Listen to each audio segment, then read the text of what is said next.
ಸುಲಲಿತವಾಗಿ ಸಿಎಲ್ಪಿ ನಾಯಕನ ಆಯ್ಕೆ ಪ್ರಕ್ರಿಯೆ ಮುಗಿದಿದೆ. ಅಂತೂ ಇಂತೂ ಕೆಲವೇ ಕ್ಷಣಗಳಲ್ಲಿ ಸುರ್ಜೇವಾಲಾ ವೇಣುಗೋಪಾಲ್ ಅವರ ಸುದ್ದಿಗೋಷ್ಠಿ ಇರುತ್ತೆ. ಓಕೆ, ಮೋಸ್ಟ್ಲಿ ಸಿದ್ದರಾಮಯ್ಯನವರು, ಡಿ ಕೆ ಶಿವಕುಮಾರ್ ಅವರು ಲೋಕಭವನಕ್ಕೆ ಹೋಗ್ಬೋದೇನೋ. ಸುದ್ದಿಗೋಷ್ಠಿಯಲ್ಲಿ ಸಿಎಲ್ಪಿ ನೂತನ ನಾಯಕನ ಅನೌನ್ಸ್ ಆಗುತ್ತೆ.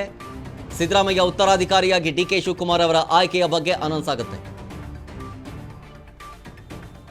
ಸಿಎಲ್ಪಿ ನಾಯಕನಾಗಿ ಆಯ್ಕೆಯಾಗಿದ್ದಕ್ಕೆ ಡಿ ಕೆ ಶಿವಕುಮಾರ್ ಅವರು ಒಂದು ಕಡೆ ಧನ್ಯವಾದವನ್ನು ತಿಳಿಸಲಿಕ್ಕಿದ್ದಾರೆ. ಮೋಸ್ಟ್ಲಿ ಪ್ರೆಸ್ ಮೀಟನ್ನು ಅಟೆಂಡ್ ಮಾಡಿ ಆದಮೇಲೆ ಲೋಕಭವನಕ್ಕೆ ಹೋಗ್ತಾರೆ, ಹೇಗೆ ಕಾದು ನೋಡಬೇಕಾಗತ್ತೆ. ಇನ್ನು ಅದು ಯಾಕೆಂದರೆ ಸಮಯ ಇರೋದು 6:30 ಒಳಗಡೆ ಅಷ್ಟೇ ಹೋಗಬೇಕು ಅನ್ನೋದಿದೆ ಅಂತೆ ಡಿ ಕೆ ಶಿವಕುಮಾರ್ ಅವ್ರಿಗೆ. ಅದ್ರ ಮೇಲೆ ಆಯಿತು ಅಂತಂದರೆ ನಾಳೆ ನೋಡ್ಕೊಳ್ಳೋಣ ಅನ್ನೋ ರೀತಿಯಾಗಿ. ಬಟ್ ಗೊತ್ತಿಲ್ಲ ಏನಾಗುತ್ತೆ ಅಂತ. ಬಟ್ ಸುದ್ದಿಗೋಷ್ಠಿ ಎಷ್ಟು ಸಮಯ ಹಿಡಿಯುತ್ತೆ ಅನ್ನೋದನ್ನು ನೋಡಬೇಕು. ಸಮಯ ಅಂತೂ ಕೇಳಿದ್ದಾರೆ, 6:30 ಒಳಗಡೆ ಹೋಗ್ತಾರೆ. ರಾಜ್ಯಪಾಲರಾದಂಥ ತಾವರ್ಚಂದ್ ಗೆಹ್ಲೋಟ್ ಅವರನ್ನು ಭೇಟಿಯಾಗೋದಕ್ಕೆ ಕೇವಲ 10 ಜನ ನಾಯಕರಿಗಷ್ಟೇ ಅವಕಾಶ ಇರೋದ್ರಿಂದ ಡಿ ಕೆ ಶಿವಕುಮಾರ್ ಅವರ ಒಟ್ಟಿಗೆ ಇನ್ನೂ 9 ಜನ ನಾಯಕರು ಹೋಗ್ತಾರೆ. ಸರ್ಕಾರವನ್ನು ರಚನೆ ಮಾಡೋದಕ್ಕೆ ಹಕ್ಕು ಮಂಡನೆಯನ್ನು ಮಾಡಲಿಕ್ಕಿದ್ದಾರೆ.